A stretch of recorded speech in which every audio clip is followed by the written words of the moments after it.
The night erupted in chaos.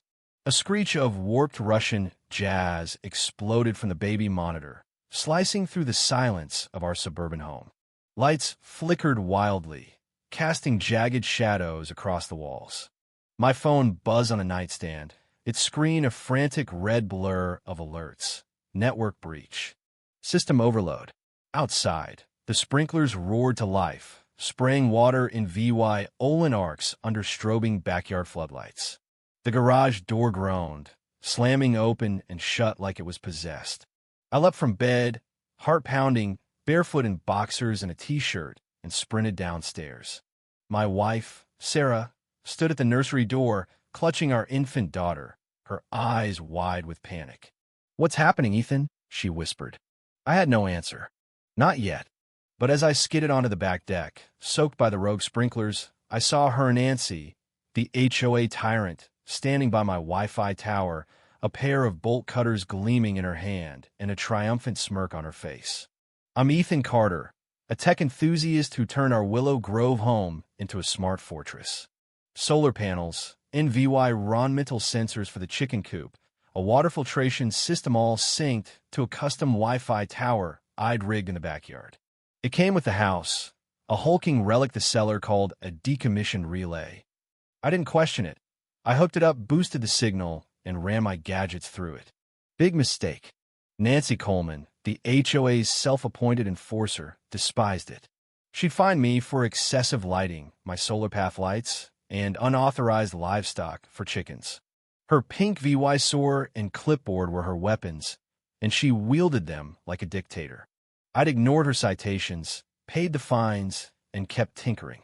That night, as I stood dripping on the deck, I realized this wasn't about fines anymore. Nancy held severed cables like a trophy, pointing her clipboard at me. "Your little experiment ends now, Carter. You're disrupting my TV, my dog's heart monitor, the whole neighborhood." I charged toward her, slipping on wet grass, yelling, "What the hell did you do?" She didn't answer, just strode off, Leah VYing me with a dead tower. My house was crippled, smart systems offline, backups failing. Sarah, holding our daughter, asked if I'd backed up the server with our family photos. My silence was answer enough. I hadn't. Panic clawed at my chest as I fumbled with the slice cables, but it was useless. By evening, Nancy escalated. She hosted an emergency HOA meeting in her backyard, complete with folding chairs and leaflets titled "The Threat of Rogue Technology." I attended, hoping to gauge her next move. She waved her bolt cutters, reading from a blog post. "Is your neighbor a hacker?" She claimed my tower was part of a crypto surveillance grid. A few neighbors nodded, confused or intimidated. I explained the tower was a legal Wi-Fi extender under City Ordinance 53A. Nancy scoffed, calling the permit fake. When I showed the document, she said it was too perfect. I left, feeling like I'd stepped into a conspiracy thriller.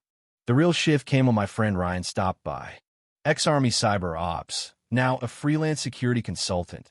Ryan wasn't one to overreact. But when I showed him the tower's mangled wiring, he froze. "Ethan, where'd you get this?" I told him about the seller's story. He didn't laugh. He pulled out a burner phone, made a call, and started sketching network diagrams. "This isn't a relay," he said. "It's a node from a scrapped DHS surveillance grid Sentinel 7, built to monitor suburbs for cyber threats. Most were dismantled, but yours was missed." Nancy's sabotage had triggered an emergency beacon, a signal meant to alert a defunct system. Worse, something had responded. If it was offline, there'd be no reply, Ryan said. But there was. Something's active, and it knows your location. I thought he was joking until a black SUV rolled by. No plates, tinted windows, idling for 20 seconds before vanishing. Another followed, then a third. Finally, one parked, and a man stepped out, average build, polo shirt, no badge. Ryan signaled me to open the door. The man held up a tablet showing Nancy, mid-snip, cables in hand. The caption read, "Node breach confirmed. CIVY Lien tampering, level red." He stepped inside, Yin and VY Ted. "We need to talk about your tower," he said, "and what your neighbor just activated." He called himself Agent Holt, no agency named. His voice was calm, his tablet loaded with data. The tower node 12 was part of Sentinel 7, designed to track data anomalies in quiet suburbs. Scrapped after a leak, my node was overlooked until I activated it. Nancy's bolt cutting triggered a distress ping to a server that shouldn't exist. Something answered, and now Holt needed me to monitor it. "You're already involved," he said. "You're the perfect cover tech guy in an HOA spat." Ryan asked the tough questions. What was the node tracking? Foreign signals? Could Nancy have used a jammer? That last one made Holt pause. I told him about Nancy's paranoia rants about electromagnetic pollution, her attempt to return a Faraday cage for failing to block signals. She was erratic but had tech. Holt typed into his tablet and offered a deal. Cooperate, and they'd installed discreet surveillance in my shed to track the node. I'd live normally, watch Nancy, and report anything odd. Refusal wasn't an option. By midnight, a black van arrived. Men in plain clothes wired my shed with a hidden hub camouflaged as a tool rack. They were gone in 90 minutes. For days, I played along work, lawn care, small talk with neighbors. Nancy ramped up her crusade, distributing flyers about suburban signal warfare and claiming my tower controlled mines. At the next HOA meeting, she said the birds were drones. One night, she trespassed, tried to disable a motion sensor. Cameras caught her with a handheld RF detector, muttering about Zone 12. Ryan noticed her pattern-specific times, deliberate moves. She wasn't just paranoid, she was systematic. Then Ryan intercepted a signal from Nancy's jammer, the WiFi. It wasn't disrupting, it was transmitting, linking to a network ID tied to a cyber forensics group in Eastern Europe flagged by DHS. Nancy was either a pawn or a player. I sent the data to Holt. He called, voice low. "This isn't just an HOA issue. She's activated something big." That night, I saw Nancy in her driveway, holding a WiFi with a blinking red light. She pointed it at my house. Nothing WiFi happened, but my shed's monitor flashed. Unauthorized pulse 35 feet away. She walked inside, the light still blinking. Holt's team planned a trap. A fake transmitter in my backyard, loaded with blinking lights, and a signal trap to catch Nancy's WiFi. At 2:03 a.m., cameras caught her creeping in, black hoodie, metallic case in hand. She plugged in a cable, and the trap worked. Her WiFi tried to override the signal, pinging a server in Romania tied to a disbanded espionage group. But she spoke into the dark. "It's done. I'm out." It was a report. Minutes later, a black SUV with no plates paused at the corner and left. Ryan saved the footage, hands shaking. Holt said Nancy wasn't a lone crank, she was a vector, possibly recruited. The final move was a community tech safety barbecue. I'd demo my harmless equipment with Holt's agents in the crowd. Nancy arrived, wearing a sash reading, Neighborhood Guardian, handing out pamphlets about brainwave theft. During my presentation, she stormed the table, yelling, "Is this spying on us?"